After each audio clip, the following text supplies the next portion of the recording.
Coordinate representation of A vector in a vector space. Linear algebra में एक vector सब space vector space में एक हेडिंग बच गई थी, सदिश समष्टि में सदिश का निर्देशांक निरूपण, coordinate representation of vector in a vector space. तो माना V F n dimensional vector space है और बी क्या है, वेक्टर स्पेस वी एफ का बेसिस है। तो each alpha belong in V को बेसिस के एन वेक्टर के लीनियर कॉम्बिनेशन के फॉर्म में रिप्रेजेंट करने के लिए जिन एन स्केलर की आवश्यकता होगी उनका एन टपल बेसिस बी के respect alpha belong in V का कोऑर्डिनेट रिप्रेजेंटेशन या कोऑर्डिनेट कहते हैं। वी एफ क्या है, एन डायमेंशनल वेक्टर स्पेस है और वी का कोई एलिमेंट लेते हैं अल्फा। तो अल्फा और यहाँ पे इसका बेसिस क्या है, बी है। तो वी एफ के किसी एलिमेंट अल्फा को वी एफ के बेसिस के वेक्टर के लीनियर कॉम्बिनेशन के फॉर्म में लिखने के लिए जिन स्केलर की ज़रूरत पड़ती है उन स्केलर का, यदि मान लेते हैं कि वी एफ की बेसिस में एलिमेंट की संख्या n है, तो जब वी एफ के बेसिस में एलिमेंट की संख्या जब n होगी, क्योंकि वी एफ क्या है, फाइनाइट डायमेंशनल वेक्टर स्पेस है, तो मान लेते हैं n डायमेंशनल वेक्टर स्पेस है, तो इसके बेसिस में एलिमेंट की संख्या n होगी। जब इसके बेसिस में एलिमेंट की संख्या n होगी तो n एलिमेंट को लीनियर कॉम्बिनेशन के फॉर्म में लिखने के लिए n स्केलर की ज़रूरत पड़ेगी। तो n स्केलर की जब ज़रूरत पड़ेगी तो उन स्केलर का n टपल जो होगा वे वी एफ के उस एलिमेंट का कोऑर्डिनेट कहलाएगा। वी एफ क्या है, n डायमेंशनल वेक्टर स्पेस है, अब बी क्या है, वी एफ का बेसिस है। ठीक है, अब वी एफ का कोई एलिमेंट अल्फा लेते हैं तो अल्फा एलिमेंट को वी एफ के बेसिस के वेक्टर के लीनियर कॉम्बिनेशन के फॉर्म में लिखने के लिए जिन स्केलर की ज़रूरत पड़ेगी उनका n टपल, ठीक है, यदि 3D में है तो 3 टपल 3 या उसको ट्रिपल बोल सकते हैं, और यदि बेसिस में एलिमेंट की संख्या n है तो वी एफ के किसी एलिमेंट को बेसिस के वेक्टर के लीनियर कॉम्बिनेशन के फॉर्म में लिखने के लिए जिन स्केलर की ज़रूरत होती है उन स्केलर का जो n टपल है वे कहलाएगा वी एफ के एलिमेंट अल्फा का कोऑर्डिनेट। ठीक है, तो वही लिखा गया, V F n dimensional vector space है और B vector space V F का बेसिस है। तो ईच अल्फा बिलोंगिंग वी को बेसिस के n वेक्टर के लीनियर कॉम्बिनेशन के फॉर्म में रिप्रेजेंट करने के लिए जिन n स्केलर की आवश्यकता होगी उनका n टपल बेसिस बी के रिस्पेक्ट, बेसिस बी के रिस्पेक्ट अल्फा बिलोंगिंग वी का कोऑर्डिनेट रिप्रेजेंटेशन या कोऑर्डिनेट कहते हैं। ठीक है, क्वेश्चन है कि V3R में वेक्टर अल्फा को एक एलिमेंट है जिसका कोऑर्डिनेट है अल्फा 3 1 4 का बेसिस बी के रिस्पेक्ट, बेसिस में 3 एलिमेंट हैं, तो जब बेसिस में 3 एलिमेंट है तो 3 स्केलर की ज़रूरत पड़ेगी अल्फा को बी के बेसिस के लीनियर कॉम्बिनेशन के फॉर्म में लिखने के लिए। तो V3R क्या है, 3 डायमेंशनल वेक्टर स्पेस है, इसके बेसिस में एलिमेंट की संख्या क्या होगी, 3 होगी। तो इसके बेसिस में जब एलिमेंट की संख्या 3 होगी तो V3R के किसी एलिमेंट को V3R के बेसिस के वेक्टर के लीनियर कॉम्बिनेशन के फॉर्म में लिखने के लिए 3 स्केलर की ज़रूरत पड़ेगी। तो मान लेते हैं वे A1 A2 A3 है, तो A1 A2 जिन स्केलर की ज़रूरत पड़ती है A1 A2 A3 की ज़रूरत है, A1 A2 A3 का जो ट्रिपल है वे कहलाएगा अल्फा का कोऑर्डिनेट। तो हम अल्फा को बेसिस के वेक्टर के लीनियर कॉम्बिनेशन के फॉर्म के में लिखने के लिए जिन स्केलर की ज़रूरत है उन स्केलर को हम मान लेते हैं क्या है, A1 A2 A3 है। यहाँ पे A1 A2 A3 हम मान लिए और यहाँ फील्ड का काम कौन कर रहा है, रियल नंबर। तो A1 A2 A3 belong in R इस प्रकार है कि A1 का मल्टीप्लाई इस एलिमेंट के साथ, A2 का इसके साथ, A3 का इसके साथ मल्टीप्लाई करके जोड़ते हैं, तो अर्थात ये आ गया है। इसका मतलब क्या है कि यहाँ पे इसको अल्फा को लिखते हैं यस बी के वेक्टर के लीनियर कॉम्बिनेशन के फॉर्म में, इसको लिखते हैं जब बेसिस के वेक्टर के लीनियर कॉम्बिनेशन के फॉर्म में लिखते हैं तो जिन स्केलर की ज़रूरत पड़ती है उन स्केलर को हम A1 A2 A3 मान लिए। अब A1 A2 A3 की वैल्यू हम निकालेंगे, तो A1 A2 A3 की वैल्यू निकालने के लिए इसका A1 का मल्टीप्लाई इसमें, A2 का मल्टीप्लाई इसमें, A3 का मल्टीप्लाई इसमें। तो A1 का मल्टीप्लाई तीनों कॉम्पोनेंट के साथ कर दिए, ठीक है, करेंगे। इसका A2 को मल्टीप्लाई तीनों के साथ करेंगे, A3 को मल्टीप्लाई तीनों के साथ करेंगे। अब इन तीनों को जब ऐड करें तो इसका फर्स्ट कंपोनेंट इसके फर्स्ट कंपोनेंट के साथ इसका फर्स्ट कंपोनेंट, इन तीनों का फर्स्ट कंपोनेंट ऐड होगा। तो यहाँ पे A1, यहाँ पे 0 A2, यहाँ 0 A3, तो ये लिखा गया। फिर यहाँ पे A1 1 A2 और फिर 0 A3, तो ये आ गया। फिर क्या है A1 का 1 इसके साथ, A2 का इसके साथ, A3 का इसके साथ मल्टीप्लाई करके जोड़ेंगे तो ये आएगा। अब यहाँ पे कंपेयर करेंगे, तो कंपेयर करेंगे तो ये इसके इक्वल होगा और ये इसके इक्वल होगा और ये इसके इक्वल हो जाएगा।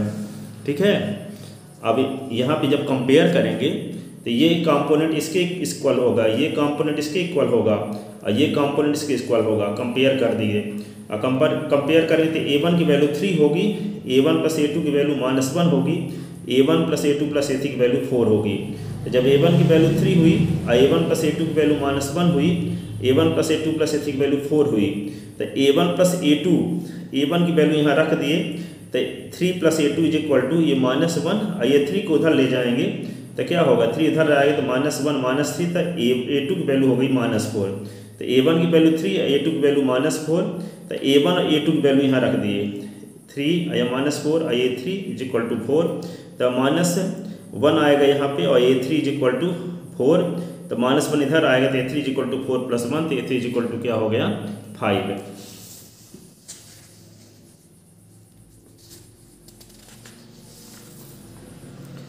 अतः दिए गए बेसिस के respect alpha 3 1 -4 belong in V3 R का जो कोऑर्डिनेट होगा वे क्या होगा, इसका कोऑर्डिनेट ये हुआ 3 -4 1, यानी A1 A2 A3 की जो वैल्यू आई है तो A1 की वैल्यू 3 है, A2 की वैल्यू -4 है और A3 की वैल्यू 5 है। इस प्रकार V3 R के एलिमेंट अल्फा को बेसिस के वेक्टर के लीनियर कॉम्बिनेशन के फॉर्म में रिप्रेजेंट करने के लिए A1 A2 A3 की आवश्यकता थी। तो A1 A2 A3 की वैल्यू निकालने से क्या आई 3 -4 5 आई, इसलिए अल्फा का जो कोऑर्डिनेट होगा, इस अल्फा का जो कोऑर्डिनेट होगा ये होगा।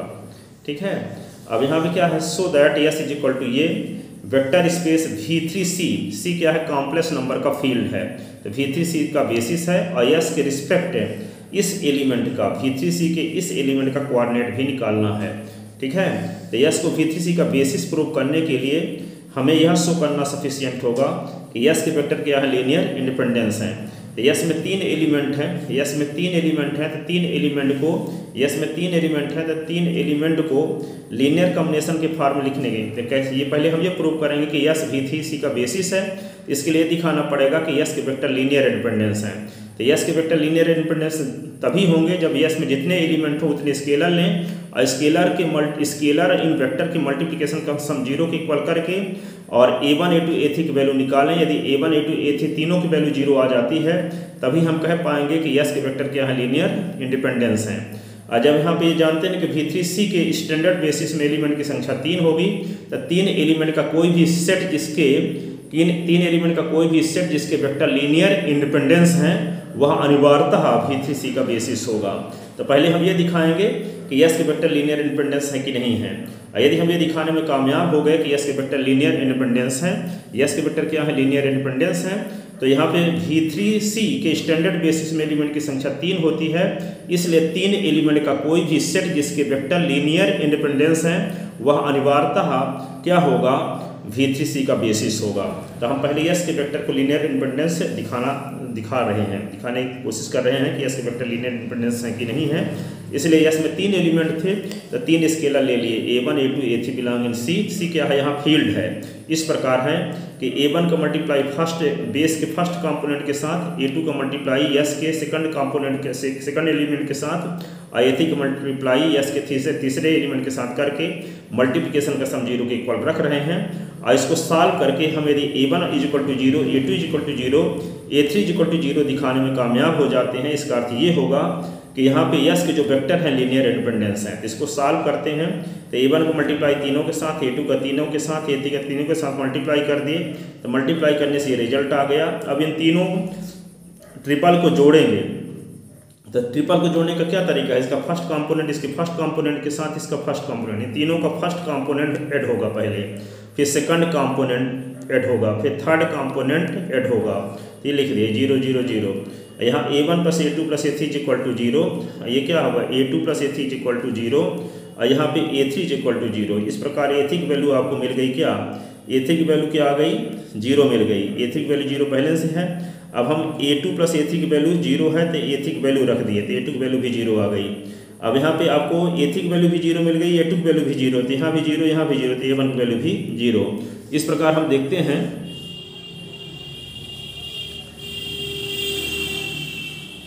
क्या था कि A1 A2 A3 फील्ड के 3 एलिमेंट लिए, तीनों के मल्टीप्लिकेशन का सम 0 के इक्वल किए और इसको सिंप्लीफाई किए तो A1 A2 A3 तीनों की वैल्यू क्या आ गई, 0 आ गई।